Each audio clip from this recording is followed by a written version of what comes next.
भारत अपनी सभ्यता संस्कृति के लिए जाना जाता है। ऐसे में बीते गुरुवार सुप्रीम कोर्ट के एक फैसले ने देश में एक नई बहस छेड़ दी है। दरअसल देश की सबसे बड़ी अदालत सुप्रीम कोर्ट ने सेक्स वर्क को प्रोफेशन यानी पेशा मान लिया है और साफ शब्दों में कहा है कि सेक्स वर्कर उतनी ही सुरक्षा और सम्मान के अधिकारी हैं जितना देश का कोई और प्रोफेशनल होता है। यानी सामान्य भाषा में बात करें तो अब एक सेक्स वर्कर और अन्य क्षेत्र में काम करने वाले वर्कर्स में कोई भेदभाव नहीं होगा। कोर्ट ने पुलिस को भी साफ निर्देश दिए हैं कि वो एडल्ट और अपनी मर्जी से सेक्स वर्क को चुनने वाली महिलाओं के खिलाफ किसी भी तरह की कोई कानूनी कार्रवाई नहीं करेगा। दरअसल ये मामला सेक्स वर्कर द्वारा दायर एक याचिका से शुरू होता है। सेक्स वर्कर ने अपनी याचिका में कोरोना के समय आई दिक्कतों को लेकर ये याचिका दायर की थी। इस याचिका पर सुनवाई के लिए justice L Nageswara Rao, B R. Gavai और ए.एस. बोपन्ना की बेंच ने ये फैसला दिया। 19 मई को बेंच ने अपने आदेश में कहा, सेक्स वर्कर्स को कानून से बराबर संरक्षण का अधिकार है। सभी मामलों में उम्र और कंसेंट के आधार पर क्रिमिनल लॉ लागू होना जरूरी है। जब ये साफ हो कि सेक्स वर्कर अडल्ट है और सहमति से पार्टिसिपेट कर रही है तो पुलिस को दखल देने या आपराधिक कार्रवाई करने से बचना चाहिए। इसमें कोई दो राय नहीं होनी चाहिए कि प्रोफेशनल कोई भी हो। संविधान के आर्टिकल 21 के तहत भारत के हर नागरिक को एक सम्मानजनक जीवन जीने का अधिकार है।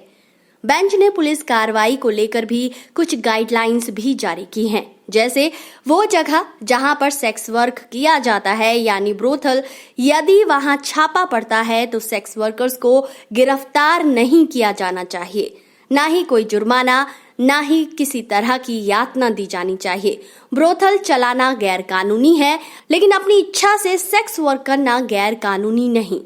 यहाँ तक कि एक बच्चे को उसकी माँ से केवल इस आधार पर अलग नहीं किया जा सकता कि वो सेक्स वर्कर है। अगर किसी ब्रोथल में या किसी सेक्स वर्कर के साथ कोई माइनर रहता है तो ये नहीं मानना चाहिए कि बच्चे को ट्रैफिक करके यानी जबरदस्ती ही लाया गया है। इसके अलावा कोई सेक्स वर्कर किसी अपराध की शिकायत लेकर आती है तो पुलिस उसके साथ भेदभाव नहीं करेगी। यहाँ तक कि यौन उत्पीड़न से पीड़ित सेक्स वर्कर्स को भी हर तरह की सुविधा दी जाएगी। साथ ही मीडिया को आदेश दिए गए हैं कि गिरफ्तारी, छापों, रेस्क्यू ऑपरेशन के दौरान सेक्स वर्कर की पहचान जाहिर न हो, ना ही विक्टिम के तौर पर और ना ही आरोपी के तौर पर। रेस्क्यू की गई या मजिस्ट्रेट के सामने पेश की गई सेक्स वर्कर्स को 2 से 3 साल से ज्यादा समय के लिए सुधार गृहों में न रखा जाए और अगर संबंधित केस के मजिस्ट्रेट ये पाते हैं कि सेक्स वर्कर की सहमति थी तो उन्हें छोड़ दिया जाए।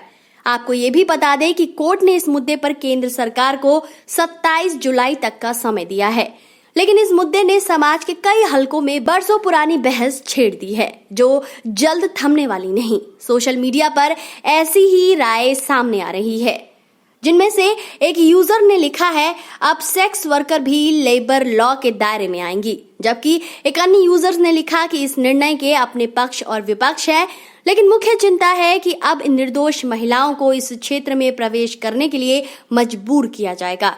अन्य यूजर ने लिखा कि सेक्स वर्कर्स को गाली और प्रताड़ित न करने का सुप्रीम कोर्ट का आदेश एक 2 धारी चाकू है। इससे पुलिस पीड़ित बन सकती है। दूसरी ओर नियम ढीले करने से दुष्कर्म और छेड़छाड़ की घटनाएं कम हो सकती है। आप क्या सोचते हैं? अपनी राय कमेंट बॉक्स में जरूर दीजिए और इस वीडियो को ज्यादा से ज्यादा शेयर कीजिए।